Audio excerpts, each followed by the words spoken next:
Isang magandang umaga na naman po sa ating mga ka-agri. Wow, ang ganda ng view sa taas. Oh. Kasalukuyan po tayong nandito ngayon sa ating another expansion po. Ayan po yung ating 2 months old Lakatan farm.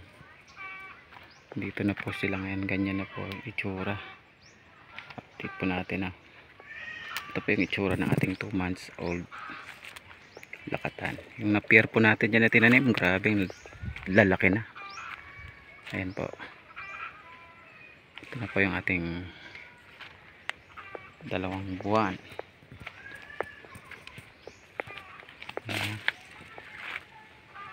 Lakatan. At nagtanim din po tayo ng malagkit na kamuting kahoy. Hiningi po natin yan. Medyo tumaba na po. Isang linya po sila niyan dito. Nilagay ko po dito hanggang doon sa dulo. Isang linya. Tumaba na rin. Unti-unti na pong gumaganda yung itsura ng ating saging. Ayan po.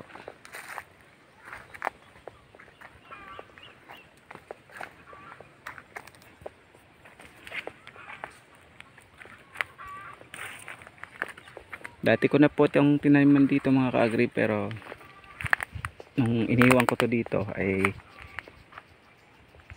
hindi na napaasikaso, matagal na rin. So pinatay namin yung mga dating nakatanim at hinayaan lang na tubuan ng mga kahoy na para mabalik yung sustansya ng lupa.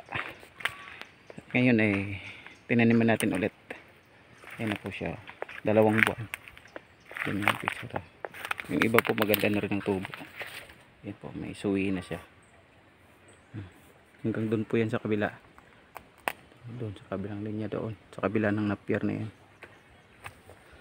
Yan. Yan po eh, tingnan natin. Gumaganda na po yung tubo. Ayan po.